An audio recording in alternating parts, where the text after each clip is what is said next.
आपका स्वागत है आपके अपने YouTube चैनल नंदन मैथ्स ट्रिक में। तो फ्रेंड्स, आज हम लोग पढ़ने वाले हैं विभाज्यता के नियम, यानी कौन कौन सी संख्या किस संख्या से विभाजित होगी। आज हम लोग एक ट्रिकी मेथड पढ़ने वाले हैं जिसको हम लोग कहते हैं विभाज्यता के नियम। यह वीडियो आपके लिए बहुत ही ज़्यादा हेल्पफुल होने वाली है, इसीलिए बने रहिए अंत तक हमारे साथ। चलिए हम लोग वीडियो को शुरू करते हैं।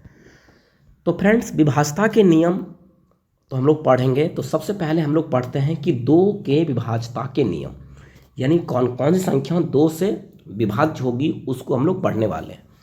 तो फ्रेंड्स, जिस संख्या की इकाई का स्थान पर 0, 2, 4, 6 या 8 में से कोई एक हो तो वह संख्या अवश्य ही 2 से विभाजित होगी। कहने का मतलब, जैसे मान लीजिए हम 2, 4, 8 लिखते हैं, तो आपको देखना है कि इकाई स्थान पर यदि 0, 2, 4, 6 और 8 रहे तो वह संख्या 2 से अवश्य विभाजित होगी।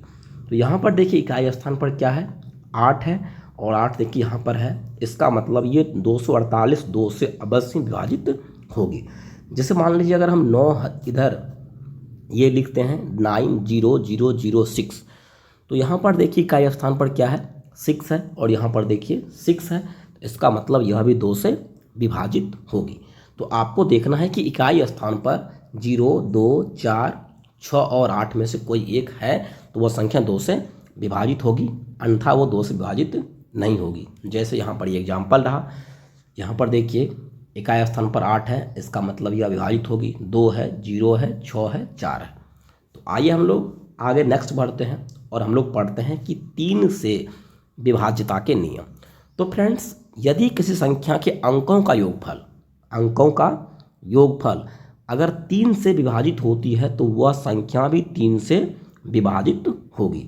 जैसे अगर हम मान लीजिए 213 लिखते हैं, तो अगर हमको जांचना है कि ये 3 से विभाजित है कि नहीं है तो क्या करेंगे, सबको जोड़ देंगे, यानी 2 + 1 3, 3 3 6, कितना आ गया 6। अब आपको देखना है कि 6 में 3 से भाग लग रहा है कि नहीं लग रहा है, तो 3 दूना 6, 6 में 3 से भाग लग रहा है। इसका मतलब अगर इस जोड़ के जितना आएगा यदि उसमें 3 से भाग लग जाएगा तो जो आपका संख्या है ना 213, इसमें भी 3 से भाग लग जाएगा। चलिए हम दूसरा एग्जांपल देखते हैं। जैसे यहाँ पर देखिए 87 है, तो अंक को जोड़िए, तो 8 और 7 कितना हो जाएगा 15, तो 15 में 3 से भाग लग जाएगा। इसका मतलब 87 में भी 3 से भाग लग जाएगा।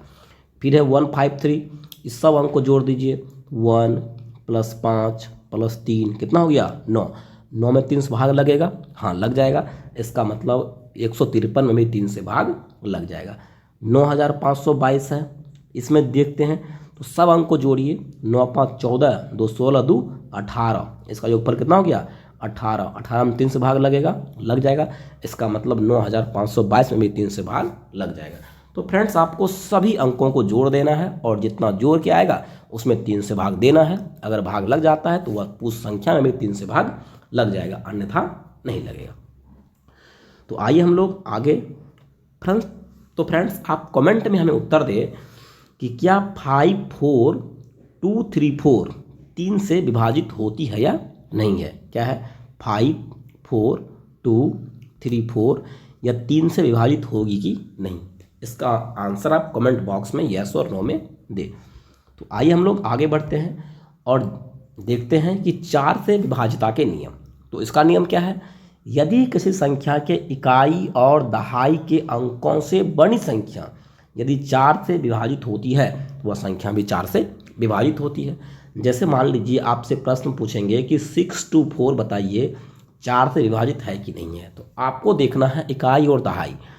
इकाई के बदले 4 है और दहाई के बदले 2 है, दोनों को एक साथ ले लीजिए, कितना हो जाएगा 24।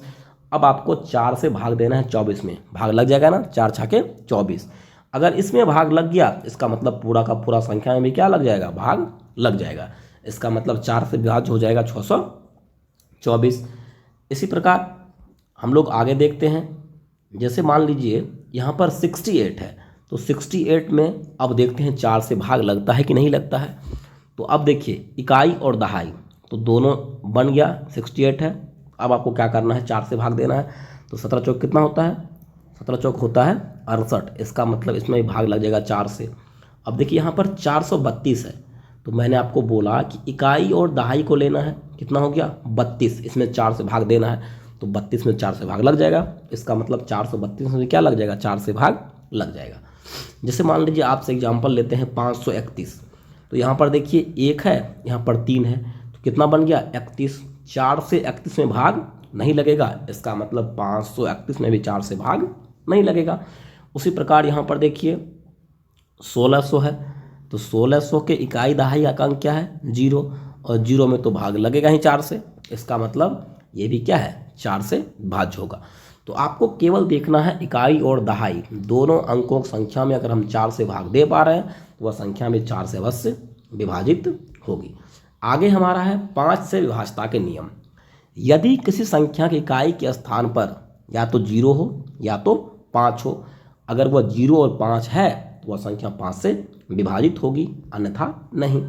जैसे यहाँ पर देखिए 80 है, इकाई स्थान पर क्या है 0, इसका मतलब से 5 से भाग लग जाएगा। 825 इकाई पर क्या है 5, इसका मतलब 5 से भाग लग जाएगा। इसमें इकाई स्थान पर क्या है 5, 5 से भाग लगेगा। यानी 5 से भाग तब लगेगा जब संख्या के इकाई के स्थान पर या तो 0 होगा या तो 5 होगा। जैसे हम पूछ देंगे कि 426 में 5 से भाग लगेगा, तो आंसर आएगा नहीं, क्योंकि इकाई स्थान पर क्या है 6 है। यहाँ पर क्या होना चाहिए, या तो 0 या तो 5। आइए हम लोग